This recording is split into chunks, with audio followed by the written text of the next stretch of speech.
संस्कृति की बातें। नमस्कार, संस्कृति की बातें कार्यक्रम में आपका स्वागत है। संस्कृति की बातें जिसका सीधा प्रसारण हो रहा है इस वक्त रेडियो मनोरंजन पर और साथ में एमबीसी के फेसबुक पेज पर भी, और संस्कृति की बातें कार्यक्रम का प्रसारण आप्रवासी घाट ट्रस्ट फंड के सहयोग से भी हो रहा है। आज संस्कृति की बातें कार्यक्रम के अंतर्गत हमने देखब जा कि कैसे मॉरिशस में हमने के जो लोक गीत बा, जो भोजपुरी गीत बा, ओकर में संस्कृति और संस्कार के सब बात कूट कूट के भरल बा। और हमने के आज के जो उदाहरण रही उ हवन एगो देश के जानल मानल कलाकारा श्रीमती गीता गजाधर जी। गीता जी नमस्ते। नमस्ते। आज के ई कार्यक्रम में आपके बहुत बहुत स्वागत बा।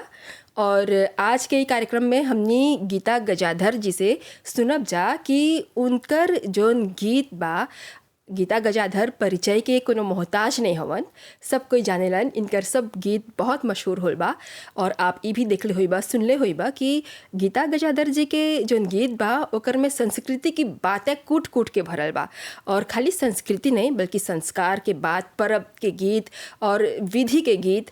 तो आज हमने गीता जी से सबसे पहला तो ई सुने चाहब जा गीता जी कि आप एगो औरत होके भोजपुरी गीत संगीत के क्षेत्र में कौन तरह से कदम रखे के आपके साहस होल, कैसे इस क्षेत्र में आप अइला और इतना नाम कमा के आज भी आप एगो स्थापित कलाकारा, एगो सकबजा बोले देश के एगो स्टार बन गल हवा। धन्यवाद किरण जी।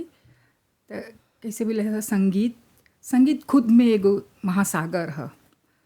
अब उस सागर में से तनी सुन डुबकी हम लगैली काहे के संगीत के माध्यम से हम ढेर चीज़ सीख ली है।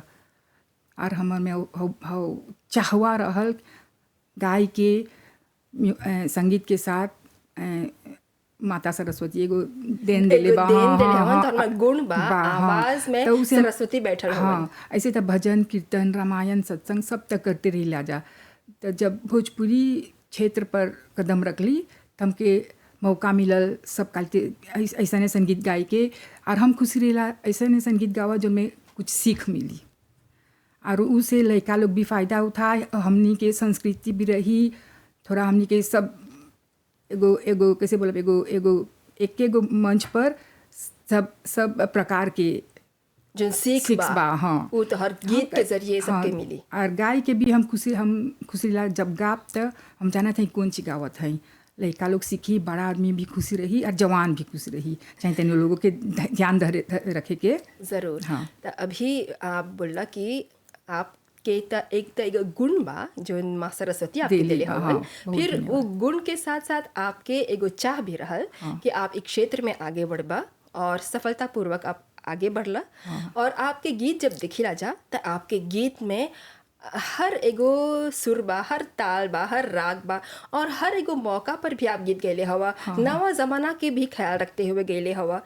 तो कैसे हमें के थोड़ा संक्षेप में बतावा कि कौन कौन बात के ख्याल रखले हवा। मतलब कि विधि के गीत बात और गीत में फिर देखते जा कि परब पर भी बा, देखते जा संस्कार के भी बात बा।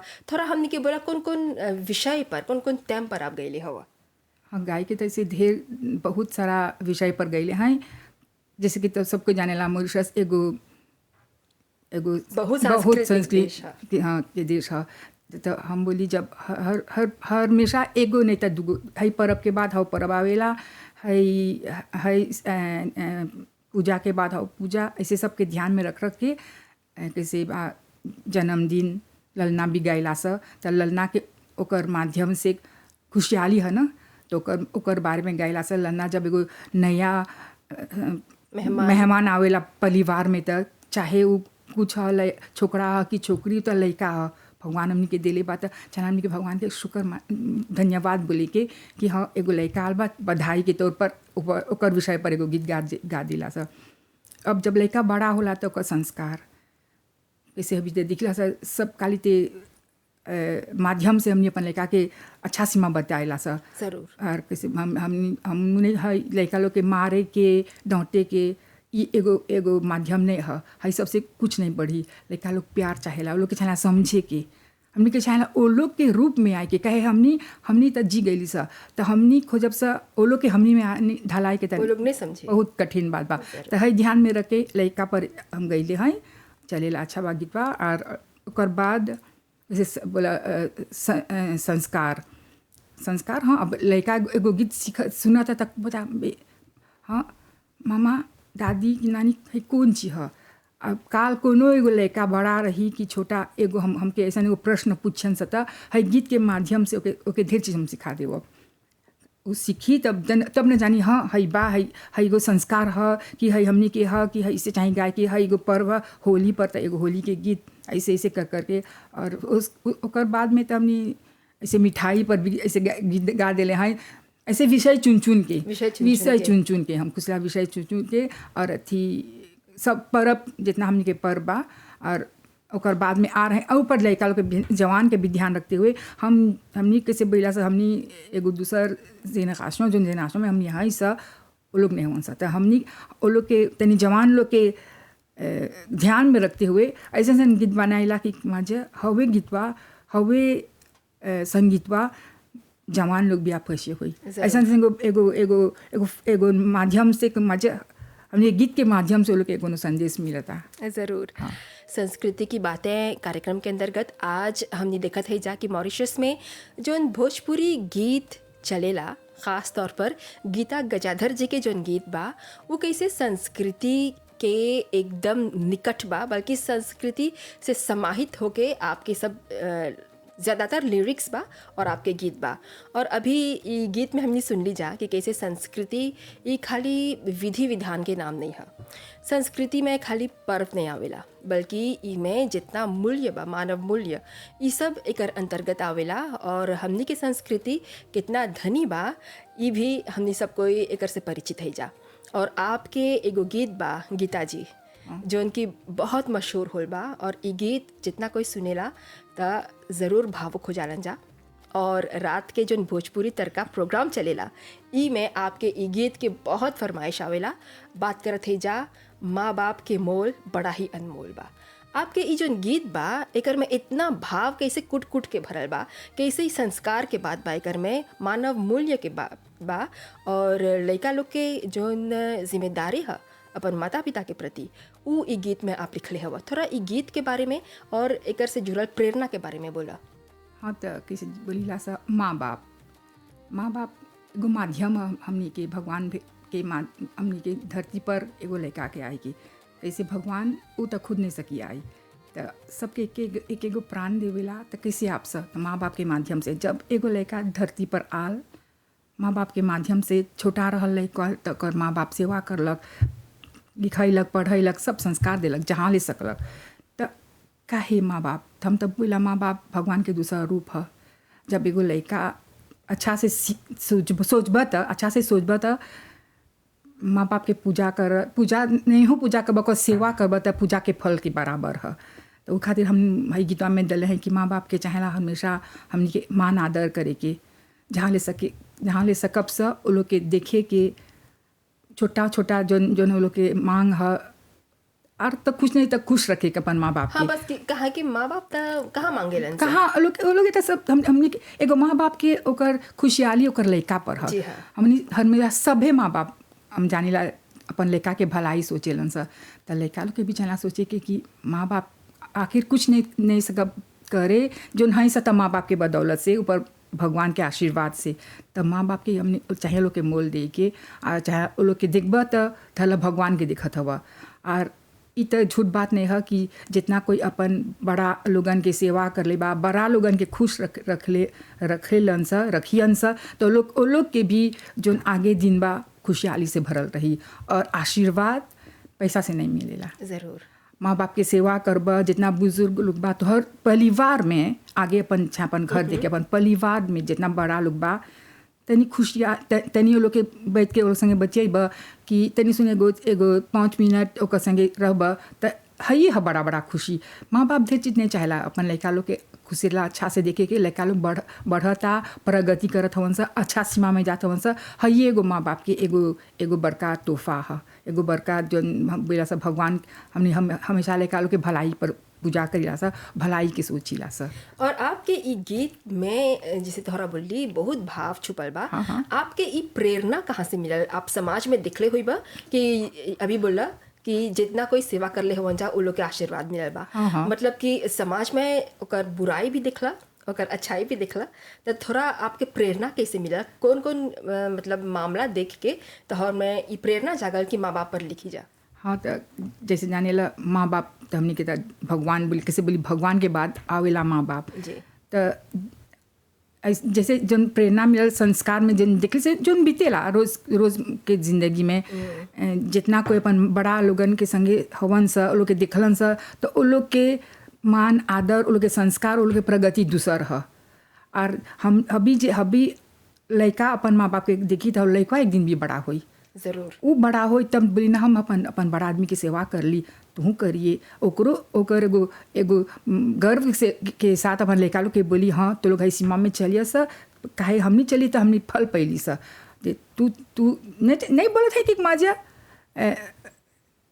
स्वाजिरे करे कि नहीं ओब्लिजे है हमनी के संस्कार में है बड़ा आदमी की सेवा कर फल पावा, कर्तव्य है। हमनी के कर्तव्य, हमनी के एगो ऐसा बोलिया हमनी ऐसा एगो संस्कार में जिहिला से हमनी के ऐसा एगो संस्कृति बा कि मजे है माँ बाप और बड़ा लोग के आशीर्वाद बहुत महत्व रखेला, बहुत जरूर। और फिर अभी एक आगे आप बोलत रहला लड़का पर भी आप गीत लिखले हवा, जहाँ पर आप माँ बाप के प्रति लड़का लोग के कर्तव्य पर लिखले हवा।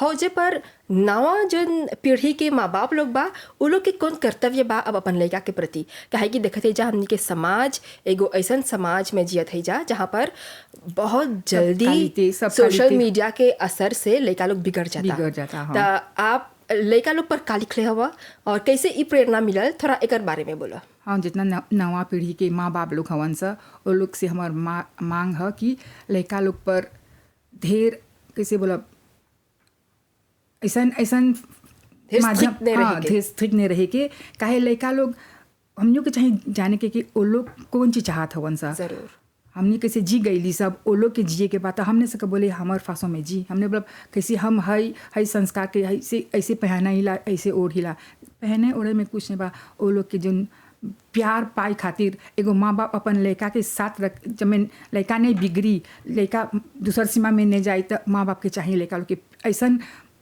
प्यार दे के, ऐसा दोस्ती के माध्यम से। काहे एगो जब एगो लड़का जब अच्छा सब अच्छा बात अच्छा बा, जब एगो लड़का एगो मारू सीमा में जाता कि एगो आज एगो समस्या हो गल सिपा काम करे जाता कि कॉलेज में बा, तो उ कोई के नहीं सोची आगे अपन माँ बाप के सोची। काहे कोनो एगो ऐसा समस्या में रह सकता माँ बाप से बड़ा तोहर हितकारी कोई नहीं बा। माँ बाप कबो नहीं चाहिए कि लड़का मारू बिगड़ी या फिर ओके मुश्किल के सामना करे के। नवा पीढ़ी के माँ बाप के बोले के कि प्यार से बड़ा और कुछ नहीं बा, अपन लड़का के प्यार से रखा, प्यार से समझावा, चाहे ना नहीं बोलते बिगाड़े गले का बिगड़ी नहीं, पर प्यार से लड़का समझी, मार पीट से नहीं समझी। ज़रूर। और अभी बोला कि नहीं चाहिए ऐसे सोचे के कि हमनी के भरण पोषण ऐसे होल, देखा हमनी के समय रहल तो स्कूल में लड़का को कितना पिटाई होवे, हमनी के घर में कितना पिटाई होवे, लेकिन अभी कितना कानून भी नियम भी चलल बा, बहुत नियम बा। अभी तो सरकार अभी ऐसा एगो कानून निकल बा कि हमनी के चाहे लड़का लोग के टहरा आँख करके भी नहीं ताकि के काहे वो लोग है सब हमनी के जैसे दिखिला सा जो जैसन भाव से वो लोग के देखब सा हवे भाव हमनी पर सोचियन वापस आए। हाँ, वापस आई। वो लोग के डांटे के नहीं, वो लोग के अच्छा से बचाए के है ये बतवा एक ऐसा बतियावा जब मैं लड़का भी समझी, लड़का नहीं बिगड़ी और तोहर लड़का तोहरे संगे रही। हाँ, काहे के अभी बोल रहा लड़का के सबसे जो बड़ा हितकारी है, लड़का के सबसे जो निकट मित्र है वो माँ बाप ही है। और माँ बाप के चाहिए वो विश्वास जीते के लड़का पर। और जो लड़का नहीं समझी कि है माँ बाप वो लोग के सबसे बड़ा दोस्त है, माँ बाप वो लोग के हितकारी है, तो ढेर चीज पैदी हुई। हाँ, और ये भी बोलना कि नहीं चाहिए सोचे कि जैसे तोहर भरण पोषण होल आप भी लड़का के औसे समय नहीं। बदल गल बा हाँ, काहे और नहीं। बदलाव के साथ हमने के चाहिए हमने चले के के चाहे हमने के चाहे एक्सेप्ट हो कि बदलाव पर हमने चाहे बदलाव के साथ चले के हमने के चाहे जैसे डेवलपमेंट होता उसने चले के और लड़का लोग के भी ऐसा ऐसा फैसिलिटी दे के कि लड़का हाँ अपन नयापन के आत्मसात करके हाँ, उस संस्कार के के बाद भी लेके आगे आगे बढ़ी, बढ़ी हाँ, हाँ। है कि अभी देखा लड़का के संस्कार लड़का के परवरिश आप ओकर 18 साल तक करत हवा एकर बाद तो लड़का लोग चल जाता उनसे विदेश हाँ चला था वन सा तब एक दिन तरसब सा कब लड़का हमसे बतियाए और इस संस्कार के बाद जब आप लड़का में डलवे रबा तो वो लड़का कोनो भी कोना में रही दुनिया के तो आपके संस्कार के नियम पर चली और एक दिन वो बोली ना कि हमर माँ बाप हमके ही संस्कार सिखेलक हमर दादा दादी है संस्कारवा सिखेलक हमर परिवार में बा है सब बतवन तब जब हमने बच्चा सा तो वो लोग तब लोग सुनी नहीं बच्चा सा जाए देव सा चुचा फरम सा कहाँ समझी।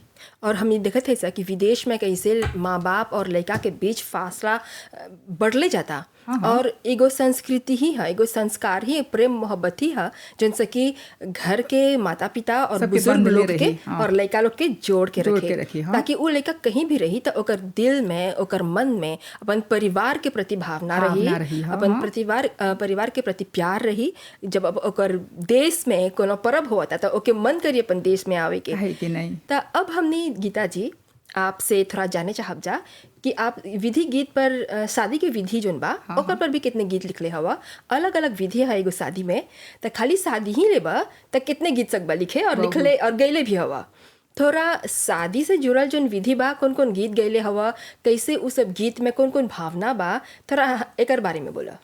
हाँ तो कैसे तो बोला शादी 16 संस्कार में से एगो संस्कार है शादी प्रमुख संस्कार खुद शादी में बहुत विधि बा हर हमनी के बड़ा पूर्वज लोग हमनी के बड़ा जितना लोगन रहलन सा हर एगो छोटा विधि में एगो गीत गावत हलन सा कैसे बोला छोकरा अभी छोकरा पहला हमने जब से छोकरा यहाँ तिलक लेके जालन सा तो तिलक का है उ धरल छोकरी के परिवार ओकर बाप ओकर जितना बड़ा लोग हवन जा भाई बहन चाचा सब आवेलन सा छोकरा के द्वार में छोकरा के तिलक लगाए तिलक धरला एगो एगो एगो छाप लगावेलन सा एगो आज्ञा मांगेलन सा ओके ओकर द्वार खोलेलन सा कि हाँ अब तिलक हो गल बा ओकर बाद में तू सकब लेका आए शादी करे एगो एगो धरला एगो पेमिशो तिलक यह अब तिलक में देख बता मिठाई चलेला पुरस्कार चलेला। अब जब तिलक हेलेला तब बोला सा एगो छोटा गीत गा देला जनकपुर से आगल बा देख जनकपुर के राजा हो है द्वार प्रवेश होला तब हम है गीतवा गाइला तब साथ में आगल बा देख जनकपुर के सेना हो। सेना कौन सी हमनी के परिवार जनकपुर के है जहाँ छोकरी है जहाँ छोकरी बा छोकरी के परिवार छोकरी के गांव है वो जनकपुर है कहे कि सीता माता के परिवार जनक हमनी के संस्कार में है ना तो ये सब शब्दवन लेके हमनी अवध में आइला सा अवध राम के द्वारी छोकरा जोन शादी करी राम है जोन छोकरी है सीता। अब जनकपुर से राजा आलबा अपन बेटी खातिर आज्ञा दे राम जी अय्या काल शादी करे के बा बेटी के लेके जाए के बा है एगो संस्कार तिलक। अब तिलक हो जाला तब माटी कोराई होला माटी कोराई का है माटी कोराई जाला था धरती माँ के नेवते हमनी जितना महिला लोग एगो छोटा एगो एगो एगो विधि है चला सा माटी कोरे माता के नेवते माता के आरती करे ओकर पिठार चढ़ाई ओकर श्रृंगार के टीका सिंदूर फूल ओकर दिया जलाई ऐसे बोला सा जब उठा उठा मतिया उठा मतिया जहाँ सबके जन्म भइल तोहर बिना कैसन बियाह जी माता जी आवा उठ अभी तोहर बिना कुछ नहीं चली चाहला सा माता के गोड़ लाग के ओकर टीका सिंदूर पिठार चढ़ा के ओकर अर्घ दे के तब थोड़ा सा माटी लेके आएला सा बेदी पर जहाँ पर लड़का के अब हरदी चहरी एगो छोटा परछावन बा परिछ दिलन हो अपन फूल के दुअरिया माँ बाप आवेला माँ आवेला सबसे आगे तो फूल के डाली लेके परिछेलन सा छोटा परछावन है पर बहुत बहुत मिठास बाई में घर में से निकलेला अम्मा हो अम्मा अम्मा के बाद चाची बहिन परिछ दिलन हो अपन फूल के डलिया। फूल के डाली कौन ची है? हौ जो नेवता निकाले से धरती माँ से हौ मटिया हवे अभी थोड़ा घरी में पंडित जी हल्दी चढ़ाए है सब छोटा छोटा जितना चीज बन है ओकर विधि के साथ ओकर पूजा हुई। और हैजा भी जो छोटा परछावन चलता ये भी सुहागिन द्वारा होएला कि सब कोई सकी एकर में भाग ले? सुहागिन कैसे त बोला सुहागिन है। अब जे नहीं हो सुहागिन बा त उ बाद में आवेला यही परछावन में आवेला आवेला काहे सुहागिन जे नहीं है त एगो बड़ा आदमी है। और खास करके जे उ हो परिवारवा के कोनो संबंध है जो फोश बा नहीं सकब से ओके भुलाई ओकर दिल नहीं तोड़ीला सा। अब हमने आने ला सब बोला सा घर में से निकल अम्मा सुहागिन। अब जब सुहागिन नहीं तब घर में से निकल चाची हो चाची सबके मान रखीला सा। काहे एगो आदमी जब सुहागिन नहीं है तो वो अभागा नहीं है ना। दुनिया के संस्कृति के एगो दूसरा पहलू है, एगो रीत है तो ओकरो मौका मिला सब विधियों में भाग लेके। और ई माध्यम है देखत है जा अभी जब ई कार्यक्रम में बोलत है जा कि संस्कृति के बात करत है जा त संस्कृति जैसे बोलला कि एकर में ढेर विश्वास के बात बा त कुछ ऐसा विश्वास बा जैसे बोलला कि विधवा वो अभागा नहीं है, जैसे सुहागिन नहीं है वो अभागा नहीं है, सबके आशीर्वाद चाहिए लेते चले के। ओकर में अभी प्राण बा अभी जियता उ काहे औसन सिचुएशन में बा में से मां हां वो व्यक्ति है में प्राण बा के वो हबी जीते बा ओके नहीं सकब एक बगल निकाल दे। हाँ पहला में नहीं देव सब में बाद में हमने के पीछे हुआ आवेला सब संस्कार में से कि उ सब विधि में उ पार ले उनकर भी आशीर्वाद के जरूरत बा योगदान चाहिए। हाँ तब ऐसे तब आवेला हरिज विधि। हमने तो दिखा सके से हरिज विधि 5 भैया पंडित जी आए हवन शुरू हो के आगे बोली लड़का के सिपा बेटा सिपा बेटी के पिताजी के आए के पिताजी आवेला 5 गो जनों का संबंध बा भाई कुल के भाई चाचा फूफा सब 5 जना आवेला विधि वेदी पर अयन सा। वहाँ पर हरिस बंधाला आम के ओकर संस्कार से हरिस के पूजा होई तो उमें एगो गीत बा धाव हो नौवा धाव हो बरही ऐसे वैसा हरिस हरिसवा सुंदर हरिसवा ठाकुर जी के बांधल काहे ठाकुर जी है हरिसवा बदले बा ठाकुर जी के बांधल हरिसवा लियाव यही अवधपुर में छोकरा हियाँ यही अवधपुर में कहाँ पैबो 5 भैया 5 मनुष्य ले लिया वो 5 भैया नहीं मिला था 5 गो पोष बाना 5 गो माँ बाप से चाचा फूफा 5 जना आए विधि विधान से हरिस बंधाला तब हवन होला।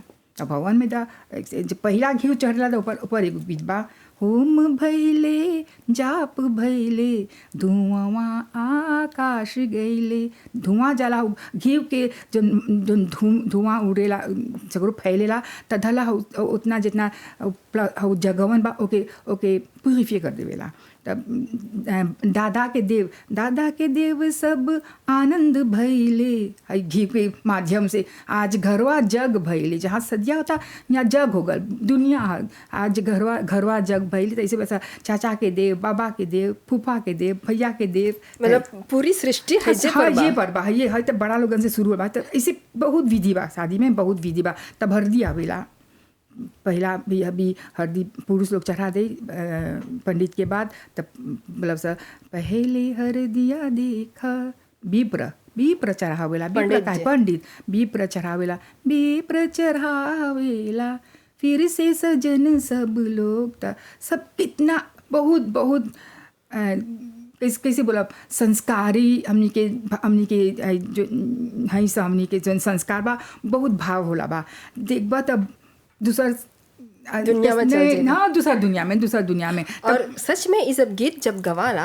तो कितने जना के आंख से आंसू बहेला माँ बाप के आंख से आंसू चढ़ते रहेला। सच्ची एगो बहुत खुशहाली के समय है जब एगो लड़का हमनी के लड़का के हल्दी लगता है एगो भाग के बात है।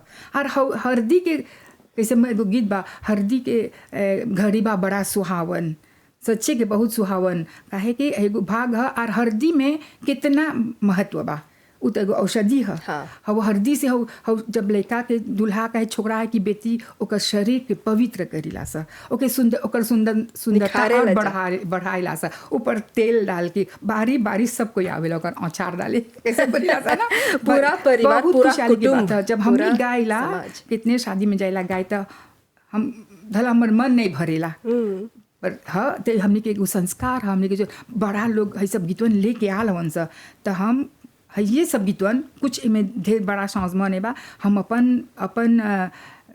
अपन माध्यम से अपन तरीके से है सब जो आगे के जितना उनके पूर्वज लेके आल बा हरदी गीत जितना जितना संस्कार गीत बा ओके अपन माध्यम से नया तौर पर तनी म्यूजिक के साथ गईले हैं तो चलेला। काहे अभी पुरानी कलिते गाप सता कोनो जन जवान शादी करा था तो हरदी गीत नहीं सुने खोजियन सा।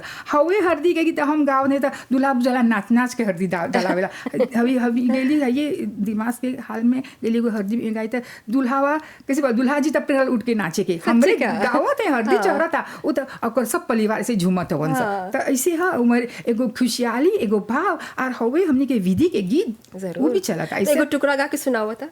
हाँ तो कैसे बेटा चरत बा बेटा के सिरे हरदिया चरत बा बेटा के सिरे हरदी आव चाची आव हरदी चढ़ाव। सबके तब चाची आई मामा हाँ, सबके नाम ले लेके। और पहला तो गा जैसा पहले हरदिया उनकर माता चढ़ावेलन। तब काहे अब एक दूसरा बात जब सोने के कटोरवा हाँ जोन कलशवा में रखल बा हरदी तस ओके उ सोना के हो गल बा। हाँ समय बा उ सोना के हो गल। सोने के कटोरवा में पीसल हरदिया हो अम्मा चढ़ावे हरदी तेल हो मन भर चढ़ैया अम्मा दिल भर चढ़ैया हो हृदय से दीह आशीष हो। देखा था ऐसे बोल बोल के हम गाय बहुत सुंदर था। ओकर म्यूजिक के साथ माँ आवेला ऐसे तो हरदी के है सब धला एगो मुख्य गीत है। पर हरदी पर हम अनेक प्रकार के तनी वयासन ले हैं जरूर जमे समय के साथ ओकर जो सुर ताल रही ओकर से बैठी हवे शब्दवन हवे जन महत्व बा उतने सुने गतोरवा में हरदिया आव चाची चढ़ाव खुशहाली से चढ़ाव नजरिया उतार तब हरदी चढ़ैया सब है ये सब जितना बोल बा ओके ध्यान में रखते हुए हम ऐसा गीत लिखले हैं। अभी नजरिया उतारा के बात बोला थोड़ा एकर पर बोला नजर उतारे के आज भी हमने के संस्कृति में ओकर कौन स्थान बा का बोलल जाला जब बोलत हुआ नजर चाहिए उतारे के तो दुल्हा दुल्हन की नजर शुरू से अंत तक उतारल जाला। हाँ काहे हाउ शादी के जो विधि बा सबके लोग के नजर सबके सोच है दुल्हा दुल्हन पर रहेला। लड़ना में भी लड़का के नजर उतारल जाला माँ के भी। और हमनियो जब कहो कोई काम कर सकता है अच्छा बुझाता दें भारी लगाता तो तनी नजर उतार देला सा है कि बहुत महत्व बा। तो जब हम हरदीवा के चेहरे के आगे छकड़ा के इसकी छोकरी के हमने नजर उतारीला सा एगो छोटा सुन पैसा से ओंच के तब हरदी चढ़ाइला सा धरला ओकर जितना नेगेटिव बा ओकर भी नहीं आई जितना नकारात्मक शक्ति बा ओकर भी नहीं आई। पूरा समाज में नजर उतारा एक तब नजर उतार देता भाभी अभी ओकर माता जी है ना अभी हरदी फिर हरदी के समाप्त के बाद वो चुमा चाहे चुमा भी दिया और चावल डाल के माँ नजरवे है वो भी नजर। हाँ मोतियन अंजूरी भराई के अपन बेटा के चुमैया मोतियन के अंजूरी हो धला जोन चढ़वा ले ले हवा मोती होगा हो मोतियन के अंजूरी भराई के अपन लड़का के चुमावा मन भर चुमैया अम्मा दिल भर चुमैया हृदय से दिया आशीष जी अपन बेटा के चुमैया की बेटी के चुमैया ऐसे नहीं संस्कार बा हमने के विधि में। तो ऐसे ढेर गीत बा ढेर बच्चे बा ढेर बच्चा के बाद शब्द नहीं बा हमार बोले के समय भी बाकी नहीं बा और चीज बचाए के बा पर शादी विधि धरला एगो संस्कार एगो 16 संस्कार में से एगो बहुत मुख्य संस्कार है। आपके जो गीत बा गीता जी हाँ ढेर काफी हद तक ओकर में परब के भी बात बा। हाँ शुरू करी जा बनाने के एगो बहुत सुंदर गीत गैले हवा थोड़ा परब के कौन कौन महत्व बा हमनी के जीवन में आपके गीत कैसे प्रेरित होल बा एकर पर बोला। कैसे हमने कैसे बोला हमने ऐसा नहीं को छोटा सा देश में ऐसा जहाँ पर साल के शुरुआत से अंतिम तक परब बा। जी हाँ कैसे संक्रांति बा तो भाई गुभारी हमने के तो बनाने है संक्रांति तो संक्रांति पर भी एगो गीत गैले हैं। संक्रांति हो जाला तब आवेला देश मॉरिशस, हमने के आज़ादी के दिन कैसे भूलाब हमने के देश। हाँ, वो तो एगो परब ही हाँ, वो एगो परब है। कहीं हमने के देश फेट के नेशनल। फेट नेशनल तो ओकर पर एगो गीत गैलन चाहे जब एगो परब आए तो ओकर नज़र रखते हुए मजा जब गीतवा चली तो हाई हमने के स्वतंत्र के दिवस है। अब राखी रक्षाबंधन काहे नहीं भूलब सब भाई बहन के प्यार ओकर बारे में भी एगो गीत लिखले हैं। गंगा स्नान पर भी गैले हैं, बहुत जोली चलेला। और इसे तो दिवाली भी बा, जितना हमने के परब बा सबके ध्यान रखते हुए एक एगो गीत गैले हैं। जब हम जानते हैं कि मजा कोनो कबो न कबो 12 आदमी लोग के भी गीत गए। किसी गांधी पर भी एगो अच्छा गीत चल ओकर वीडियो सब चलल बा, बहुत अच्छा हम खुशी लगा गीतवा। गांधी कहे कि गांधी जी एगो बहुत पूज्यवान रहल, ओकर सीख देर बा तो ओकर जितना सीख बा ओकर ख्याल ओकर सब सोच के ओकर पर एगो अच्छा गीत गैले हैं।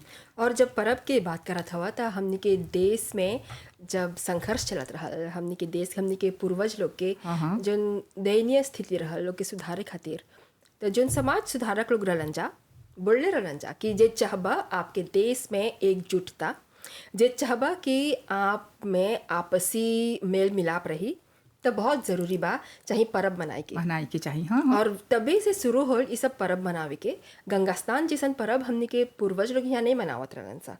एक या दूगो फगवा मनावे के प्रथा रहल। दीपावली के एक दूगो पपाई काट के ओकर से दिया जलावत हम जानीला। हाँ, तो खाली ऐसा थोड़ा बहुत परब बनावत रहन जा, बहुत साधारण रूप से, लेकिन बाद में वो नेशनल पर हो गई सर। हाँ। देखो था दिवाली मनाइला सर देश में तो नेशनल पर हमने के स्वतंत्रता दिवस गणतंत्र दिवस सब बहुत अच्छा से मनाइला सर। काहे अच्छा बा हमने नहीं मनाब सर। अभी आजकल के पीढ़ी के तो लोग छूट जाए पीछे छूट जाए। वो लोग के रखे खातिर हमने के संस्कार के जीवित रखे खातिर हमने के चाहिए जवान लोग के अपन बस में रखे कि ऐसन फांसों की वो लोगों खुशी रही, हमने के संस्कार भी रही, वो लोग के भी कुछ ना कुछ सीख मिली। जरूर है कि देखते है जा गंगा स्नान जैसन परब के मनावे खातिर जो एगो आंदोलन चल रहा ई देश में। एगो समय रहल जब पूरा जोन गांव बा शहर बा सब कोई जात रहलन जा गंगा स्नान मनावे। हाँ। जोन समुद्र तट बा उ भरल रहे उ लोग से। लेकिन अभी देखते जा कुछ बरिस बाद जब अब जाइबा तो नहीं बुझाला गंगा स्नान के दिन कि ई गंगा के पूजा के दिन है। हाँ। ऐसन में आपके जो गंगा स्नान के गीत बा ओकर बहुत बड़ा मतलब कि ओकर योगदान बा कि ऐसन गीत जब बनेबा तो एकर में उ जोन परब बा ओकर महत्व के बारे में बताइला जा। तो कैसे आप हर एगो परब के ओकर महत्व के बारे में लिखले हवा, किसी गंगा स्नान के बारे में थोड़ा ई हमके बतैले चला। हाँ, जब किसी गंगा माई के जाले सब पूजा करे तो पूजा कैसे करब सर, कौन विधि विधान से पूजा करब सर, के ओकर पूजा करी।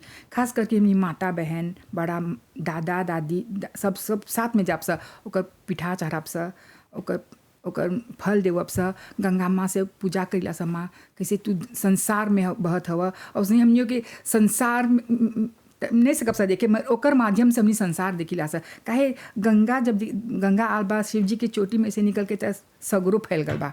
कहाँ देखब तार में छोटा द्वीप है चारों बगल गंगा समुंदर।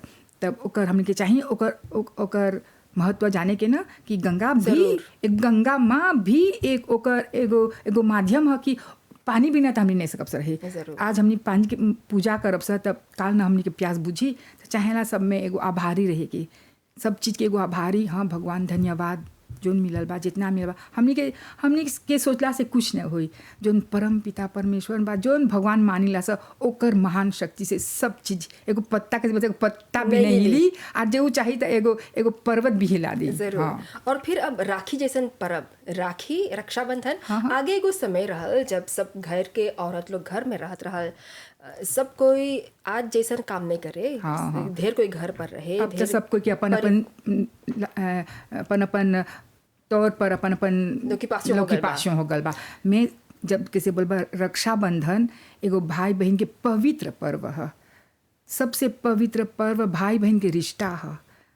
और भाई बहन की जब बात करत हवा, आज अब जब बहन के शादी हो गल बा, भाई के शादी हो गल बा, अब वो भाई बहन जब मिला था एगो दूगो पूरा परिवार मिला था, दूगो अलग अलग परिवार वहाँ पर आके भेंट होइला सा, कहे मोर भौजी ह कि मोर भाई ह, मोर बहिन ह कि मोर बहनोई ह।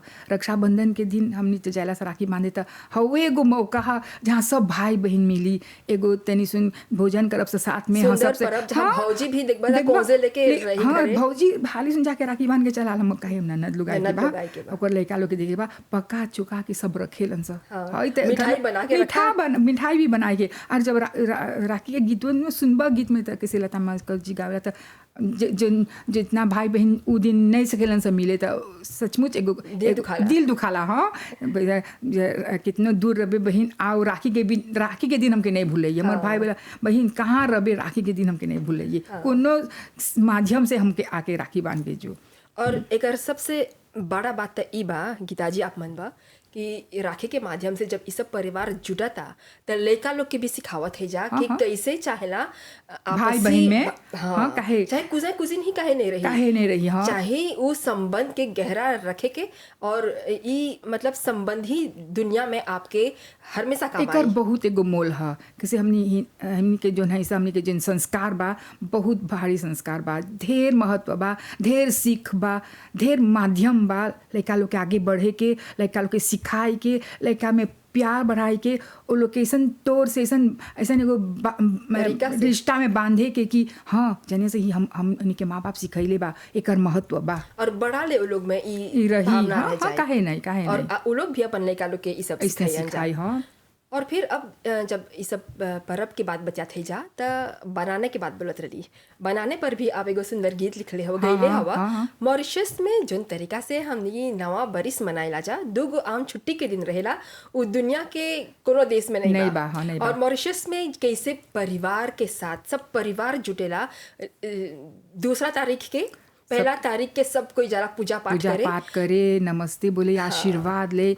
जब 2 तारीख होता है एगो अच्छा सा भोजन, नवा कपड़ा भोजन, तोहफा के लेन देन। हाँ बड़ा आदमी हई देवा था तो हम बड़ा आदमी के हई देव, अरे ढेर नहीं तो आशीर्वाद मिला था ना। मिलली सा उ दिना जुटली सा सब कोई एक साथ रही सा, हवे एगो बड़ा खुशहाली है। हई खाना पीना तो धल एगो माध्यम है, एगो कैसे बोलता पेट तक के नहीं रह सा, जहाँ रह चाहे थोड़ा खाए के, पर हई खाना एक साथ जोड़ के लड़का बड़ा छोटा सब संग मिल के एगो छोटा सा भोजन लेके बहुत भारी बात है। तो हर बनाने के गीत में 1-2 लाइन ऐसा बोला जहाँ पर आप ई जोन मतलब भावना बा, जोन मेल मिलाप के भावना बा, थोड़ा एक बारे में बोला जी नहीं सुनले हुई था। हाँ जी नहीं सुनले हुई तो बोला कि हाँ बरिस दिनाल बा, हमने के चाहिए मनाए के साफ सफाई रखे। हाँ साफ सफाई रखब सा, पर जो नया दिन बा ओकर शुरुआत पूजा पाठ से करब सा, आशीर्वाद से शुरू करब सा। नमस्ते बोला मामा, नमस्ते बोला पापा, माँ बाप के खाली मामा पापा नहीं चला सब है कोई के। अब एगो गीता में सबके नाम नहीं सकब ले, ऐसा लिखले कि नमस्ते बोला मामा, नमस्ते बोला पापा कि आगल बा बनाने, आगल बा नया साल, आगल बा एगो नया सूरज तो हवे बा, पर जब बैसके से काल दिन सौजे होला तो ओकर इज्जत करते हैं, ओकर स्वागत करते हैं। और बोला से कि हाँ अब आज एक 1 तारीख बीत गल, 2 तारीख सब जितना शादी करल बेटा हवन जा पत्तू हवन सा, अब और लोग जैसे अपन माँ बाप के यहाँ सास ससुर की सेवा कर लेला, तब जा माँ बाप के भी भेंट करके आवा खुशियाँ मनावा और खुशियाँ बांटा। ज़रूर गीता जी, हमने कार्यक्रम के अंत तक चले ली जा। आज आप ये कार्यक्रम में भाग लेके संस्कृति के जोन बात आप अपन गीत में लिखले हवा और गईले हवा, ये सब के बारे में जानकारी देला, और साथ ही साथ सबसे बड़ा बात तय कि जोन गीत में लिखले हवा ऊपर आज आप थोड़ा खुल के खुलासा देला। आपके उपस्थिति खातिर बहुत बहुत धन्यवाद गीता जी। बहुत धन्यवाद आपको भी, एमबीसी के टीम को भी बहुत धन्यवाद। आशा करते हैं कि हमनियों के भी ऐसा मौका मिले आके संस्कृति पर, संगीत पर हमने के जो मूल्यवान जो हवन सीख बा सकब सब बांटे और लड़का लोग सीखी और मौका मिलो कि हमने के सुन के वो लोग के भी प्रेरणा मिली। ज़रूर और आप सुने होला और देखे होला लोग के भी बहुत बहुत धन्यवाद आपके ध्यान खातिर। अगला संस्कृति की बातें कार्यक्रम तक हमके आज्ञा दा। धन्यवाद, नमस्ते। संस्कृति की बातें।